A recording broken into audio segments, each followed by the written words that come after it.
हाँ जी बेटा, आज स्टार्ट करते हैं क्वेश्चन 3.1 का 7th। Draw graph of equation this and this. There are two equations. Determine coordinates of the vertices of triangle. हमने इसमें वर्टिसेस ऑफ ट्रायंगल निकालने हैं बाय दीज लाइंस, इन दो लाइंस को यूज़ करके, एंड द एक्स एक्सिस। ध्यान से बेटा, हमने एक्स एक्सिस को यूज़ करना है, वाई एक्सिस को नहीं।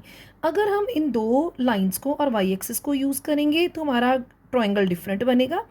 अगर हम दो लाइंस ये वाली और एक्स एक्सिस को यूज़ करेंगे तो हमारा ग्राफ डिफरेंट बनेगा, ट्रायंगल डिफरेंट बनेगा। चलो स्टार्ट करते हैं।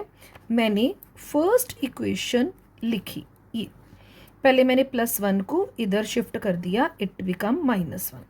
अब क्या करेंगे ग्राफिकली के लिए? Put x equals to 0, x की जगह पर 0, उसके ऊपर मैंने फिंगर रख ली, मतलब what is left -y equals to -1। x की जगह 0, मतलब 0 पे फिंगर रख लो, what is left -y equals to -1। Minus cancel with minus, y equals to 1 आ गया मेरे पास। अब आगे मैंने किया पुट y इक्वल्स टू 0, मतलब मैं y पे फिंगर रखूंगी। क्या बचा? इधर से x बच रहा है और इक्वल्स टू -1 बच रहा है। x इक्वल्स टू -1, मेरे पास x और y की दो वैल्यूज़ आ गई। ठीक है, अब इसका मैं टेबल बना रही हूँ। ठीक है, x एंड y, एक बारी x को 0 किया, एक बारी y को 0। जब मैंने x को 0 किया मेरे पास y का आंसर आया 1।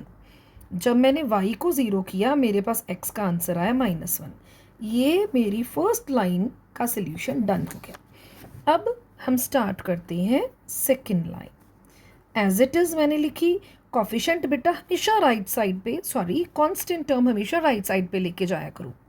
तो -12 when shift in right side it become 12, तो 12 बन जाएगा। अब सेम प्रोसेस अप्लाई करेंगे। पुट x इक्वल्स टू 0, मैंने इसको 0 किया, क्या बचा? 2y equals to 12।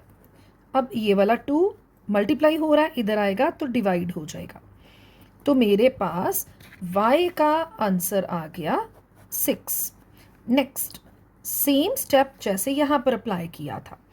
ठीक है, मैंने पहली बारी x को 0 किया था, मेरे पास y का आंसर 1 आया था। अब मैंने y को 0 किया, मेरे पास x का -1 आया था। अब यहाँ पर भी मैंने x को 0 पुट कर लिया, मेरे पास y का आंसर आ गया। अब मैं y को 0 करूँगी, माइंड में रखना, एक बारी x को 0, एक बारी y को 0।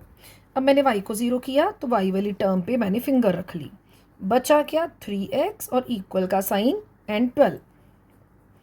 अब ये 3 आया मेरा डिनोमिनेटर में, मैंने इसको काटा, x की वैल्यू आ गई 4।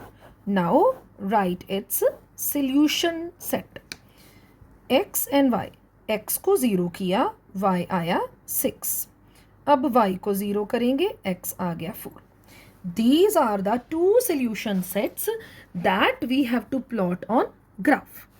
ठीक है, अब बेटा ये देखो, मैंने यहाँ पर x एक्सिस ये पॉजिटिव साइड है, ये x एक्सिस की नेगेटिव साइड है, ये y एक्सिस की positive side upward, y axis की नेगेटिव साइड ये डाउनवर्ड्स। ठीक है, मैं दोबारा से बेटा यहाँ पर सॉल्यूशन सेट लिख रही हूँ। ये मैंने फर्स्ट वाला लिखा, 0 1 -1 0, x की वैल्यू 0, y कितना है 1 पॉजिटिव, मतलब मैं ऊपर की तरफ 1 जाऊंगी। ये मेरा पॉइंट आ गया 0 1।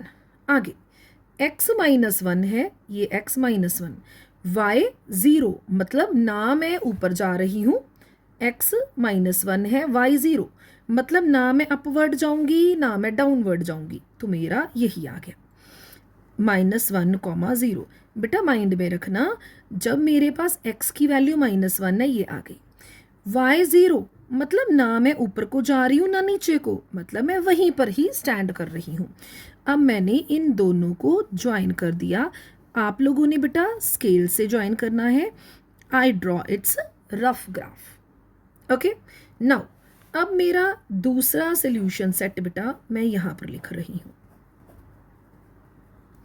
x 0, y 6 और 4 और 0।